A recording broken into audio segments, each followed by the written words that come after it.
ici.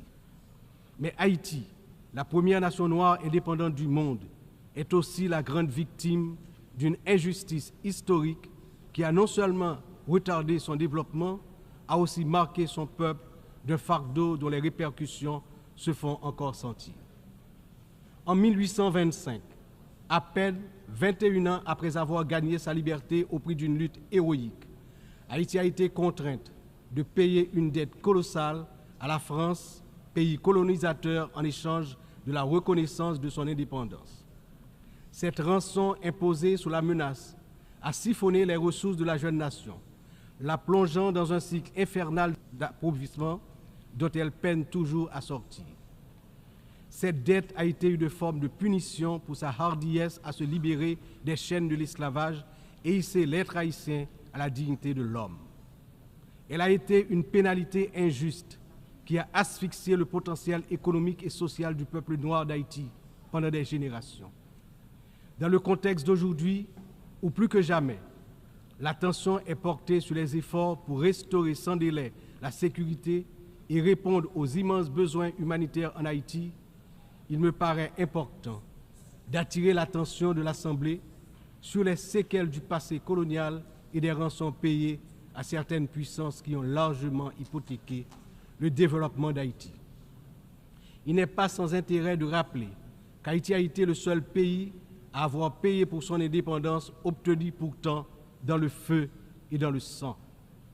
À la veille du bicentenaire de cet événement inédit dans l'histoire du monde, n'est-il pas venu le moment de la restitution des montants consentis? À cet égard, mon pays s'est félicité des propositions formulées par un certain nombre de gouvernements et également certaines agences des Nations Unies pour des actions concrètes en vue de la reconnaissance, la réparation et la restitution des torts du passé.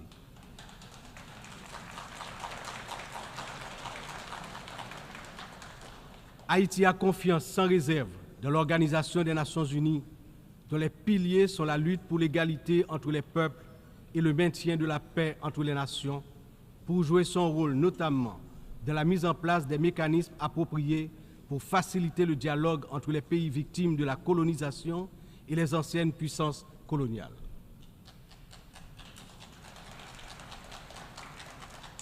Ici, à cette 79e session de l'Assemblée générale, Haïti entremise non pas simplement pour revendiquer une réparation, mais pour poser une question de principe, celle de la justice immanente.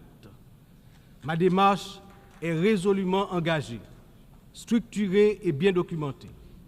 Le Comité national de restitution et réparation, en collaboration avec la Commission des réparations de la CARICOM, a déjà entrepris des travaux exhaustifs sur ce sujet.